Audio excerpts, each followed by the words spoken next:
भगवान शिव, महाकाली के पैरों के नीचे क्यों दैत्य रक्तबीज ने कठोर तप के बल पर वर पाया था कि अगर उसके खून की एक बूंद भी धरती पर गिरेगी तो उससे अनेक दैत्य पैदा हो जाएंगे। उसने अपनी शक्तियों का प्रयोग निर्दोष लोगों पर करना शुरू कर दिया।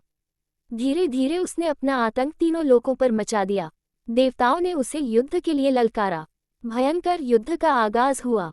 देवता अपनी पूरी शक्ति लगाकर रक्तबीज का नाश करने को तत्पर थे, मगर जैसे ही उसके शरीर की एक भी बूंद खून धरती पर गिरती उस एक बूंद से अनेक रक्तबीज पैदा हो जाते।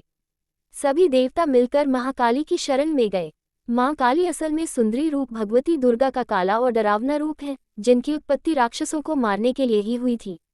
महाकाली ने देवताओं की रक्षा के लिए विकराल रूप धारण कर युद्ध भूमि में प्रवेश किया। मां काली की प्रतिमा देखे तो देखा जा सकता है कि वह विकराल मां है, जिसके हाथ में खप्पर है, लहू टपकता है तो गले में खोपड़ियों की माला है, मगर मां की आंखें और हृदय से अपने भक्तों के लिए प्रेम की गंगा बहती है। महाकाली ने राक्षसों का वध करना आरंभ किया, लेकिन रक्तबीज के खून की एक भी बूंद धरती पर गिरती तो उससे अनेक दानवों का जन्म हो जाता, जिससे युद्ध भूमि में दैत्यों की संख्या बढ़ने लगी। तब मां ने अपनी जिह्वा का विस्तार किया। दानवों का एक बूंद खून धरती पर गिरने की बजाय उनकी जिह्वा पर गिरने लगा। वह लाशों के ढेर लगाती गई और उनका खून पीने लगी। इस तरह महाकाली ने रक्तबीज का वध किया, लेकिन तब तक महाकाली का गुस्सा इतना विकराल रूप से चुका था कि उनको शांत करना जरूरी था, मगर हर कोई उनके समीप जाने से भी डर रहा था। सभी देवता भगवान शिव के पास गए और महाकाली को शांत करने के लिए प्रार्थना करने लगे।